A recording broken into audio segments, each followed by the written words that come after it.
Hello YouTube, this is Devin and welcome back to Let's Play the Elder Scrolls V Skyrim. Last time, we invaded Mercer's house, found his plans, figured out that he's going after the Eye of the Fulmer, came back and talked to Carlia, and she wants us to meet her by a standing stone so she can tell us some relatively important stuff. So, that's what we're going to do. Good afternoon. Good afternoon. To yourself. That guy had a weird accent. Anyways. Off we go.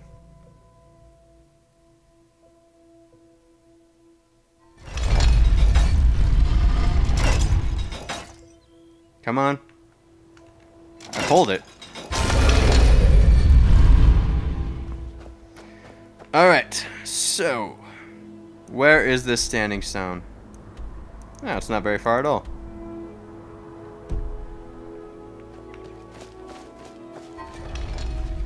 So let's just get out of Riften and go meet Carlia and Brynjolf. See, this is the part of the quest line that it starts getting really awesome. Come on, open. And it'll be nice because I'll finally be able to leave Riften. The entire last session, I was in Riften the entire time. Mostly in Mercer's house. So it'll be nice to actually go out into the world. For once. Riften is home to the Blackbriar Meadery, one of the largest and most successful businesses of its kind. This is true. I love how in Skyrim, like, one of, like, the main businesses is meaderies. Like, there's no meaderies in Morrowind, no meaderies in Oblivion, but in the homeland of the Nords, there's a meadery in every corner. It's like their version of Starbucks. Oh, it's so nice to be outside for a change.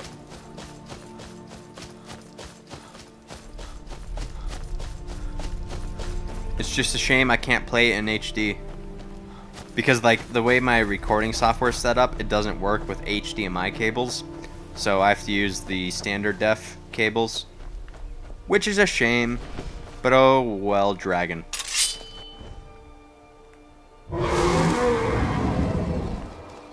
Okay.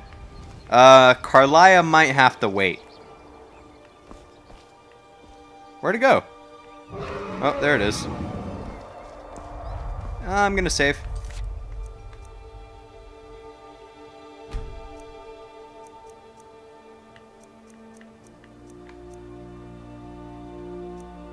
Trying to find the correct save. I don't want to save over any of my other characters. There we go.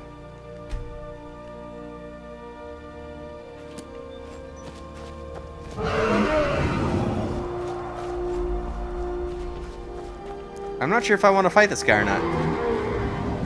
I don't even know where he went. Okay. Well, unless he attacks me, I'm not going to attack him. That sounds fair.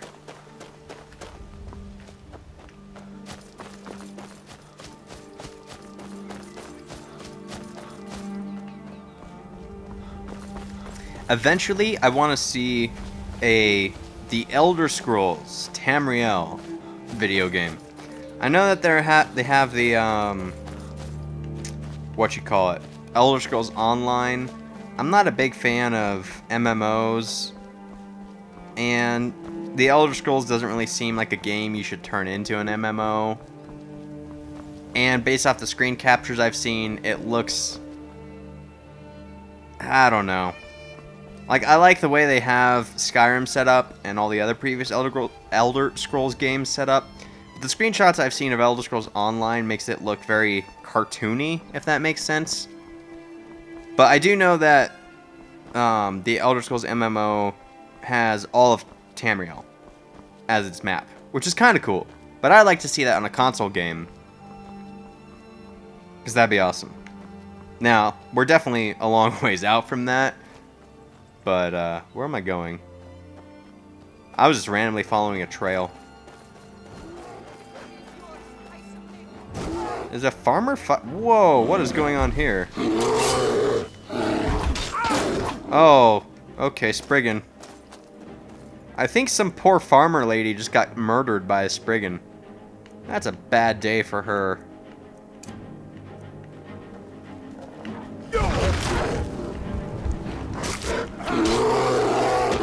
I need to buy some arrows. Okay. Not cool. Ow.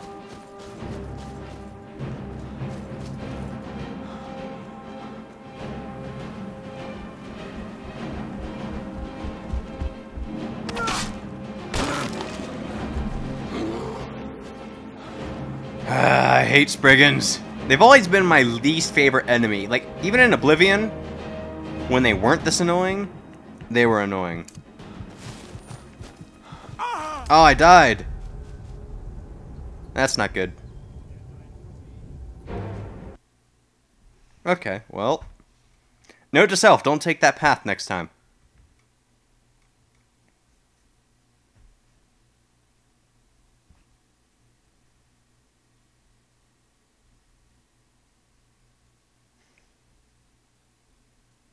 So, I guess we'll just go back to my previous save and start from here.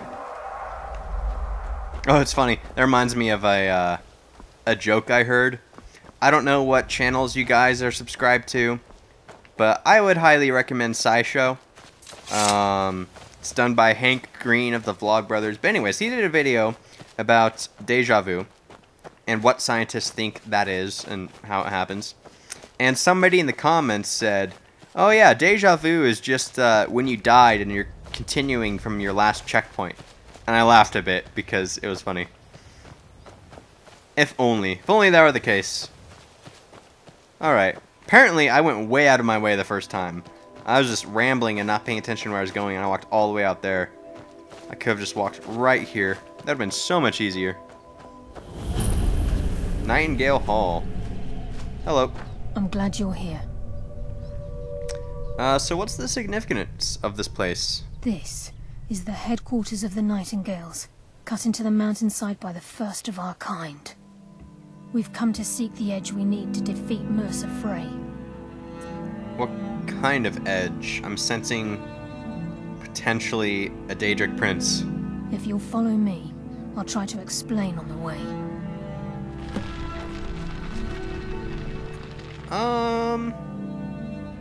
So yeah, tell me a bit about the Nightingales. Gallus, Mercer Frey and I were once members of what's known as the Nightingale Trinity. The Trinity disbanded 25 years ago when Mercer Frey betrayed us by slaying Gallus and dumping his body in the ruins of Snowvale Sanctum. I know that part, because you already told me that part, but, like, were they a part of the Thieves Guild, or were they, like, their own separate subsect of the Thieves Guild? I'm a little confused by that. Indirectly. The Trinity is usually selected from the ranks of the Guild, although its existence is a closely guarded secret. And what's its purpose? The Nightingales protect the Temple of Nocturnal, a place known as the Twilight Sepulchre. Okay.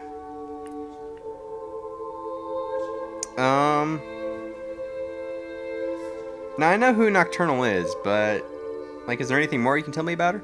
She's the mistress of night and darkness, and the patron of every thief in Tamriel. Yeah, I never really met a thief that worshipped anything. Nocturnal isn't one for worship and reverence.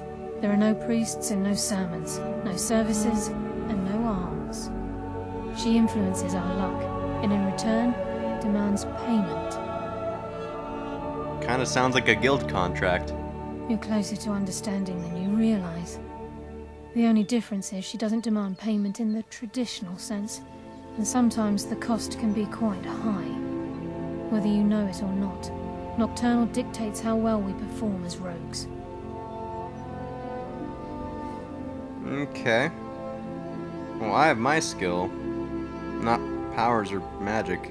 Again, you have to think differently. Haven't you ever noticed how our luck behaves? Like a novice picking an impossible lock, or a blind man suddenly turning to face you as you reach for his pocket. It's through these subtle means that Nocturnal influences us. Sounds like she just likes us to suffer. Nocturnal's whim is the greatest mystery to everyone. There have been volumes written on the subject. Does she exact payment when we die? When we suffer? Does she revel in our misery? No one knows. The return certainly seems worth the risk, though. Okay. Well, let's get going. This way, please. Cool. Yeah, when it comes to Daedric princes, I don't really like most of them. I'm not really that fond of Nocturnal.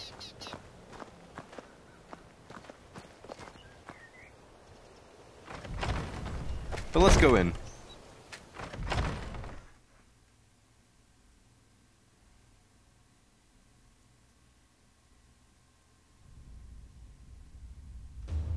So apparently, we're about to go talk to Nocturnal.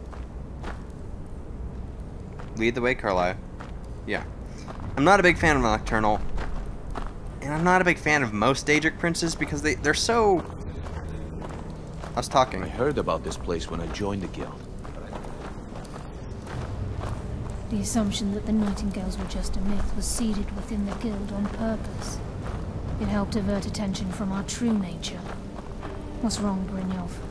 I can almost hear your brow furrowing.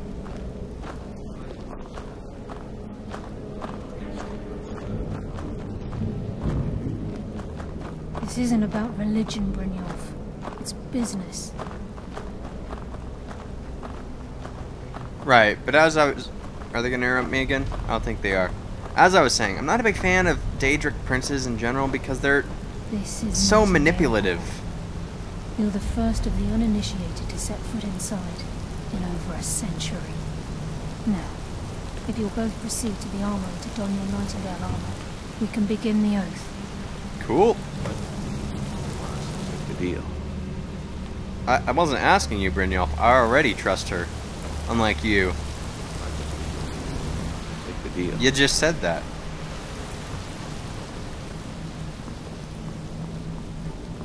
Alright, so let me go. I now have Nightingale armor, which is fantastic and it looks pretty awesome. Let me find it.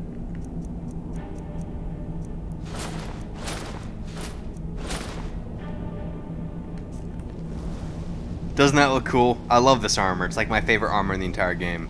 You're ready for the oath? I am.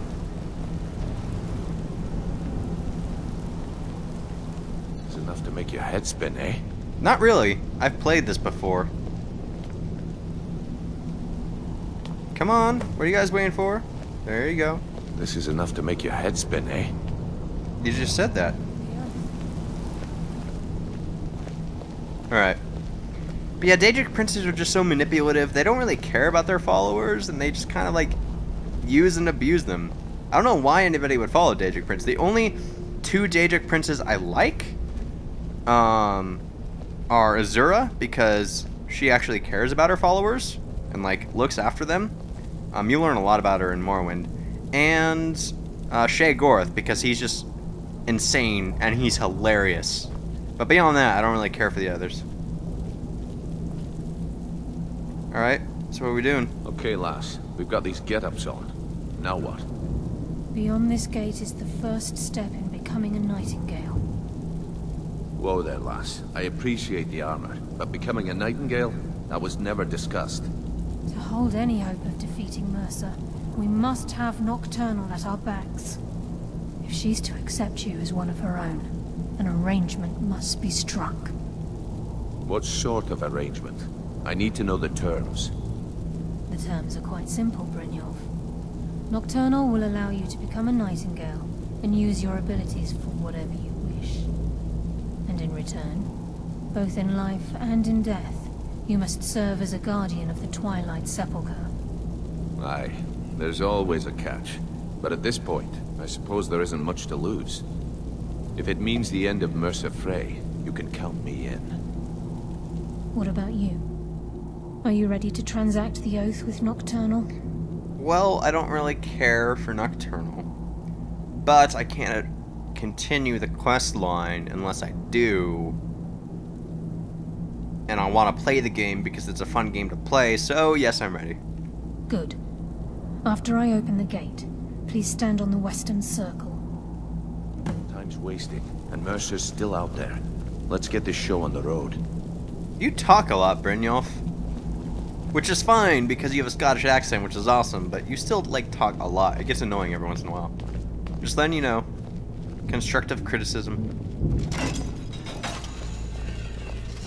We'll speak when the oath is complete. Okay. Well, I'm gonna speak whenever I want to. This is enough to make your head spin, eh? You already said that, like, so many times, dude. Just walk. Alright. Let's go right here. And we will now see Nocturnal.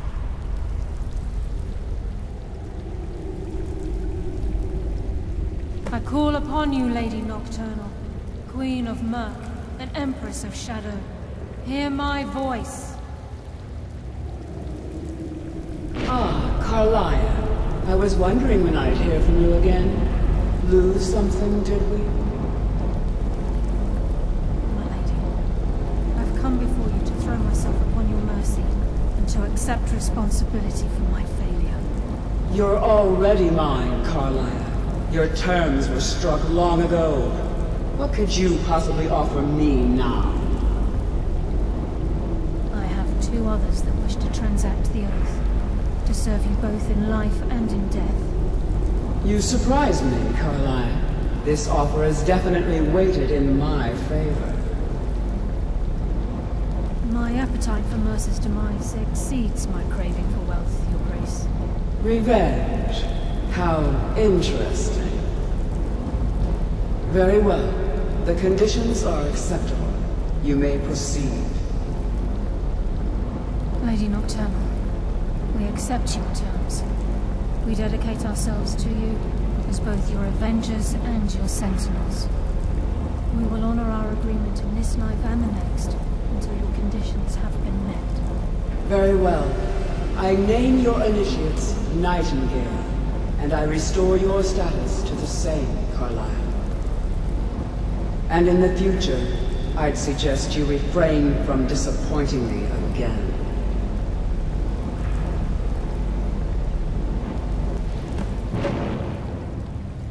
Well, there we go. That was Nocturnal. Spoiler alert, you meet her in person later.